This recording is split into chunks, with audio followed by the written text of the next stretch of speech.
하나님의 강한 손길과 표적으로 출애굽을 한 이스라엘 백성들, 하나님께서 구름 기둥으로 인도하시고 불 기둥으로 인도하셔서 40년 광야길을 걸어서 이제 요단강가에 왔습니다. 하나님께서 새로운 지도자 여호수아를 세워주셨고, 그리고 이제 새로운 약속을 주시면서 요단강을 건너가게 됩니다. 이스라엘의 요단강을 건너가면 참으로 감격하죠. 감사할 것이라고 생각했어요. 왜냐하면 그들은 그 땅에 하나님의 놀라운 은혜가 있을 것이라고 기대를 했기 때문이죠. 그들은 이 가나안에 대한 꿈이 얼마나 컸는지 몰라요. 그것은 바로 젖과 꿀이 흐른다는 것 때문에 그랬어요. 그래서 그들은 가나안 땅에 들어가기를 간절히 사모하고, 가나안 땅에 들어가면 모든 걸 다 얻을 것이라고 생각을 하고 막상 가나안 땅에 들어갔어요. 그런데 첫 번째로 만난 성, 그것이 바로 그 여리고 성에 관한 이야기였어요. 초입부터 기다리고 있는 그들의 난관이죠. 거대한 여리고 성이 있었어요. 태산같이 높아 굳게 닫혀 있는 성문, 정말 난공불락의 요새처럼 보였습니다. 당시 여리고 성은요, 그 높이가 20m였대요. 그러니까 우리나라로 말하면 지금 한 7층 높이의 아파트 되는 거죠. 요즘 뭐 하도 높은 건물들이 많아서 7층 높이 그러면 거의 높아 보이지 않습니다만은, 과거에는 7층 그러면 상당히 높았어요. 그죠? 근데 언덕 위에 있는 집이기 때문에 그 성벽이기 때문에 더 높아 보였고요. 그죠? 밖에서 볼 때 그들은 도저히 기어오르거나 어떻게 부숴버릴 수 없는 그러한 것처럼 보였죠. 말 그대로 초롱성이었어요. 여러분, 그런데 그들을 그 여리고성을 부수고 들어가야 할 이스라엘 백성들은 어떠했어요? 40년 동안 광야에서 노숙했어요. 요즘 말로 말하면 노숙자들이에요. 그렇죠? 40년 노숙자들. 제대로 된 군사훈련 받아본 적이 없어요. 그런가 하면 변변한 무기도 없어요. 말 그대로 오합지졸이었던 거죠. 이들이 여리고성을 정복해야 한다는 것은 아무리 봐도 무모한 것처럼 보입니다. 아무리 봐도 인간의 힘으로 불가능해 보이는 것이죠. 높은 성벽을 올라다보는 백성들의 마음은 심히 낙심되고 의욕이 상실될 수밖에 없는 그런 상황이었습니다. 여러분, 그런데 이것이 바로 우리가 살아가는 삶의 현장이라고 얘기를 하고 있어요, 성경은. 그래서 다윗이 시편 23편에서도 고백한 것처럼 사망의 음침한 골짜기를 다닌다라고 말하고 있죠. 그죠? 앞길에 버티고 서 있는 여리고성, 인간의 힘으로 감당하기 힘든 어떤 삶의 문제들이 오늘 본문에 나오는 여리고성이라고 말할 수가 있을 거예요. 지금 우리는 상당한 빚에 시달리는 시대가 됐다 그럽니다. 가계 대출이 1,000조가 되는 시대. 물가는 계속 오르고요. 사람 살기는 점점 더 빡빡해져 가고 있다 그럽니다. 아니, 농사가 풍년이 되어지면 정말 감사하고 나누어야 되는데 이제는 그게 갈아엎어 버리는 시대가 되었어요. 그런 모습을 보면서 참 사람들이 어떻게 이렇게 변할 수가 있었을까? 소규모의 가게도 어렵다 그러고요. 대규모의 회사도 어렵다 그래요. 매일매일 힘겨운 싸움을 싸우고 있다 그럽니다. 부동산은 침체되었다 그러고 경기는 살아나지 않는다 그럽니다. 거기다가 가정 속에서는 자녀들의 문제, 연세 드신 어른들은 건강의 문제, 그리고 이 세상 살아가면서 인간관계의 문제들, 수많은 여리고가 우리의 앞길을 가로막고 있어요.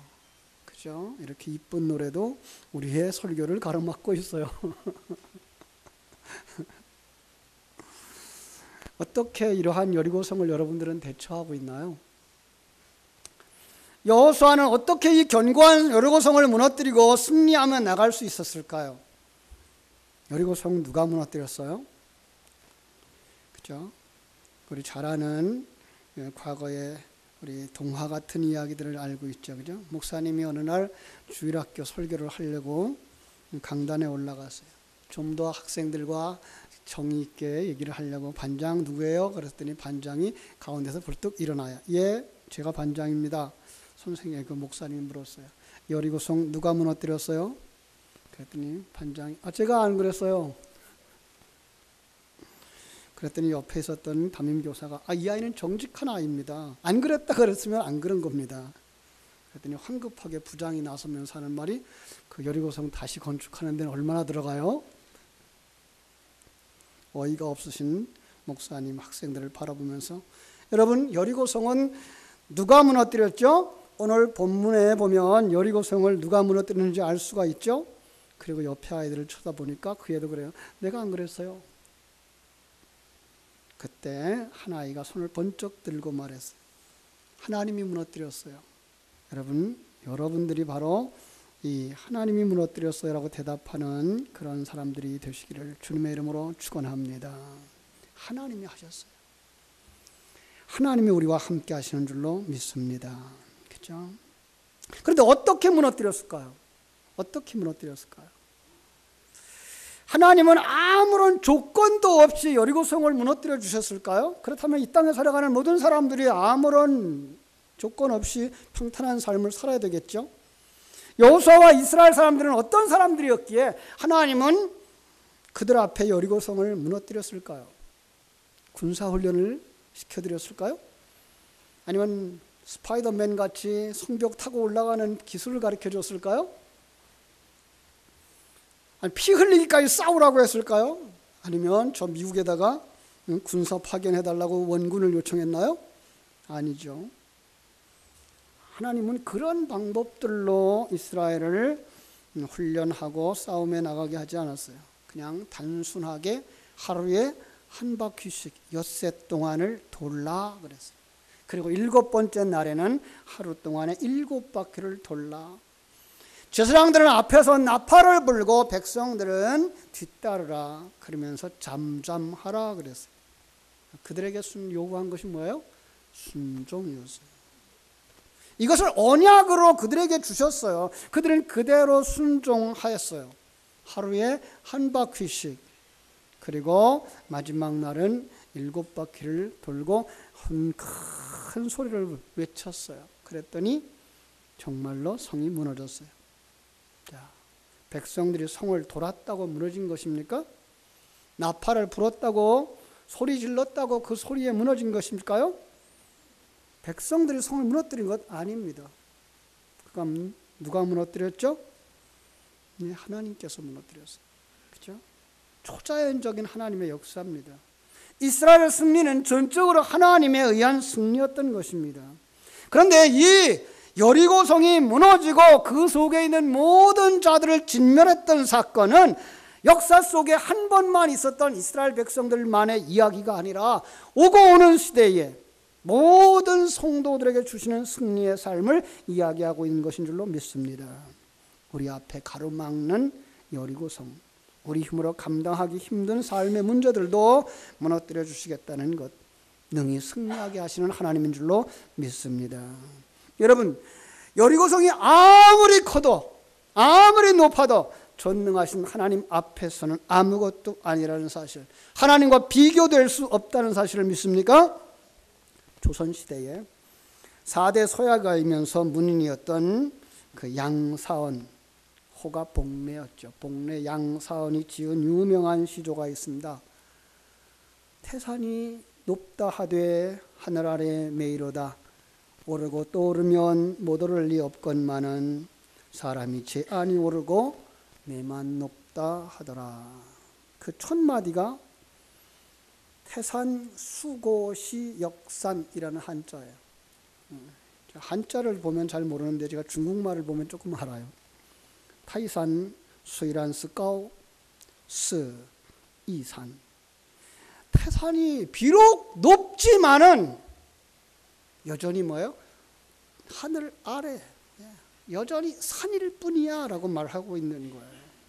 중국 산동성에 가 있는 산의 이름이에요. 산에 이 태산이 있는데 높이가 1545m, 아주 유명한 악산이죠. 그런데요, 사람들이 지금 어디까지 올라가는지 아세요? 그 태산의 꼭대기까지 다 올라가요. 계단, 돌계단 하나 밟고 올라가면 꼭대기까지 올라가는 산이 되어버렸어요. 그죠? 아무리 높아도 사람이 정복해버렸어요. 더 놀라운 것, 하나님의 그 큰 안목 아래에 있다는 사실입니다. 여리고성이 아무리 높다고 해도 하늘 아래에 있습니다. 하나님 아래에 있습니다.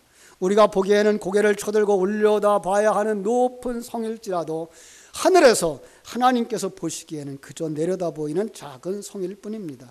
우리의 삶의 문제, 연약한 내 자신과 비교하면 힘없는, 능력 없는, 미래를 예측하지 못하는 내가 생각해보면 큰 문제고 난공불락의 성처럼 보일지 모르지만 하나님과 비교하면 아무것도 아닙니다. 하나님께서 얼마든지 이 견고한 성을 무너뜨릴 수 있습니다. 하나님께서 하십니다. 하나님이 우리와 함께 하시면 우리는 그 일을 감당하게 될 줄로 믿습니다. 어린 시절에 학교에 다닐 때에 길 옆에 낭떠러지가 하나 있었어요. 한 1m나 될까요? 낭떠러지 그 아래는요 비탈이 있었어요. 거기 이상하게 나무도 없고 풀도 없어서 그 1m 되는 곳을 뛰어내리면 그 아래로 계속해서 뛰어내려가지 않으면 넘어지고 굴러버리는 그런 낭떠러지였어요. 그래서 많은 우리 학생들이, 친구들이 그거를 아주 용감한 것을 시험하는 그런 곳이기도 했어요. 지금은 그 길 위로 버스 도로가 생겨서 이렇게 버스 길이 났고 도로 포장도로가 되어졌고 식수를 해서 그렇게 비탈이 보이질 않습니다만 얼마 전 우리 친구들과 같이 가서 보았더니 그렇게 높지 않더라고요. 옛날에는 왜 그렇게 커 보였던 게 어른이 되고 나서 보니까 크지 않아요? 어린아이의 보는 안목과 어른이 보는 안목이 달랐던 거죠. 그렇습니다. 어린아이 눈에는 높은 낭떠러지였지만 어른의 눈으로 보니까 아무것도 아니었던 거예요. 그렇습니다. 우리 눈에는 여리고처럼 커 보이는 문제도 하나님 앞에는 사람들이 만든 작은 성일 뿐입니다. 문제에 직면했을 때 세상적인 안목을 가지고 보면 참으로 문제일 수밖에 없지만 나중에 지나놓고 보면 아니 하나님의 안목으로 보면 별일 아니었다 싶은 것들이었다는 사실입니다. 지금 우리 앞에 여리고처럼 버티고 있는 문제는 없습니까? 비록 지금 여러분의 눈앞에 커 보일지는 모르지만 하나님 앞에서는 아무것도 아니었구나 여겨질 때가 있을 줄로 믿습니다. J.B. 필립스라고 하는 사람이 하나님의 당신의 하나님은 누구입니까? 라는 책을 썼어요. 당신의 하나님은 누구인가? 그는 그 책에서 이렇게 요약해서 말하죠. 내 인생의 크기는 내가 믿는 하나님의 크기에 따라 결정된다. 다시 한번요. 내 인생의 크기는 내가 믿는 하나님의 크기에 의해서 결정된다. 다른 말로 말하면 우리 인생의 크기가 하나님이 얼마나 크신 분인가를 믿느냐에 따라서 반비례한다라는 거죠. 하나님이 큰 하나님인 줄 깨달아 알 때 우리 앞에 일어나는 여리고성 같은 문제도 큰일이 아니 되어지며 우리가 살고 있는 100년도 안 되는 인생이 그리 크지 않다는 사실을 알게 된다는 것입니다. 그렇습니다. 하나님은 천지와 만물을 창조하신 하나님입니다. 섭리하신 하나님이십니다. 그리고 경륜하시는 하나님인 줄로 믿습니다. 우리 앞에 있는 모든 문제들을 해결해 주실 줄로 믿습니다. 이사야서 45장 2절에서 하나님께서 이렇게 말씀하십니다. 이사야서 45장 2절 내가 너보다 앞서가서 험한 곳을 평탄하게 하며 논문을 쳐서 부수며 쇠 빗장을 꺾으리라 라고 말씀하십니다. 하나님께서 우리가 가는 길에 먼저 가셔서 닫힌 문을 열어주시겠다고 말씀하고 있습니다. 우리가 가야 할 길은 멀고 험하지만 그곳을 평탄하게 하겠다고 말씀하십니다. 여리고성과 같은 견고한 성이 우리가 가는 길을 가로막고 있으면 그 성에 논문을 쳐서 부수시겠다고 말씀하고 있습니다. 그렇습니다. 성경은 우리보다 먼저 가시는 하나님에 대하여서 수없이 많이 반복해서 이야기하고 있습니다. 아브라함에게 창세기 15장에서 약속을 합니다. 네 자손이 하늘의 별과 같이 많게 할 거야. 그리고 너희들은 이제 애굽에 들어갈 거야. 여러분 애굽에 그들만 들어간 것이 아닙니다. 이미 약속하신 하나님이 먼저 들어가셨다는 사실을 우리는 압니다. 출애굽하면서 하나님께서 이스라엘 백성들에게 가나안 땅을 약속합니다. 그 가나안 땅 우리 하나님이 먼저 들어가신 줄로 믿습니다. 그들이 바벨론의 포로로 잡혀가지만 하나님께서 바벨론에 먼저 가셨다는 사실도 우리는 압니다. 그리고 다시 돌아올 때 하나님이 먼저 돌아오셨다는 사실을 성경 속에 곳곳에서 나타난 우리보다 먼저 가시는 하나님을 통해서 알게 되는 줄로 믿습니다. 하나님께서 우리와 함께 하시며 우리보다 우리의 앞장서서 우리의 문제를 해결해 주시는 줄로 믿습니다. 기도원의 300용사와 13만 5천 명의 이야기를 우리는 너무나 잘 알고 있습니다. 300명과 13만 5천 명이 능히 전쟁할 수 있었을까요? 예, 인간적으로 생각하면 도저히 불가능한 싸움처럼 보였습니다. 이스라엘 백성들 손에는요, 또 무기가 좋은 것이 있는 것도 아니었습니다. 그죠? 횃불과 항아리, 그리고 몇 사람 손에 들려있는 나팔이었습니다. 이것으로 싸웁니다. 아무리 생각해도 말도 안 되는 싸움, 도저히 이길 수 없는 싸움, 불평할 수밖에 없는 조건. 그러나 그들은 불평하지 않고 순종했을 때 어떤 결과가 나왔습니까? 그들은 하나님께 명령하신 대로 순종해서 적들이 잠든 밤 한밤중에 적들을 에워쌌습니다. 그리고 동시에 나팔을 불면서 항아리를 깨뜨리자 항아리 속에 횃불이 나왔고 그 횃불을 높이 들자 온 동네가 불빛으로 환해졌습니다. 그리고 외쳤습니다. 여호와와 기드온의 칼이다. 그런데 이게 웬일입니까? 적들이 혼비백산하고 서로 찌르고 스스로 자멸하고 말았던 겁니다. 기드온과 300명의 용사들은 큰 간증거리를 가진 사람들이 되었던 것입니다. 하나님은 전능하신 하나님인 줄로 믿습니다. 우리 앞에 가로막는 여리고성이 무너뜨려질 줄로 믿습니다. 우리를 힘들게 하는 삶의 문제들을 물리쳐 주실 줄로 믿습니다. 우리 힘으로 감당하기 힘든 문제들도 능히 승리하게 하실 줄로 믿습니다. 그러므로 우리는 여리고성이 우리 앞에 가로막을 때 어떻게 하면 됩니까? 믿음으로 나아가야 하는 것입니다. 하나님의 말씀에 순종하며 한 걸음 한 걸음 나아갈 때 하나님께서 일하시는 줄로 믿습니다. 하나님께서는 이스라엘 백성들에게 여리고성을 돌 때에 앞에서는 제사장들에게 나팔을 불라 그랬고 법궤를 메고 나가게 했고 그 뒤따르는 백성들에게 침묵하라 그랬습니다. 왜 말하지 말라고 했을까요? 그것은 부정적인 말이나 불평을 할 것을 염려했기 때문이었습니다. 하나님은 그들을 너무나 잘 아십니다. 40년 동안 그들 출애굽하면서부터 여리고까지 오기까지 그들의 생활은 불평의 연속이었습니다. 그런데 불평 가지고 승리할 수가 없었던 것. 그래서 그들에게 불평이 아니라 믿음의 확신을 주기 위해서 잠잠하라고 말씀을 하셨습니다. 그렇습니다. 여러분, 여러분들이 지금 여리고성을 돌라 그러면 어떻게 대답하겠습니까? 아니, 우리 포리를 돌라고 하는 게 아니라 시흥시를 하루에 한 바퀴씩 돈다 그러면 여러분 돌겠습니까? 참 어렵겠죠, 그죠? 그것도 광야입니다.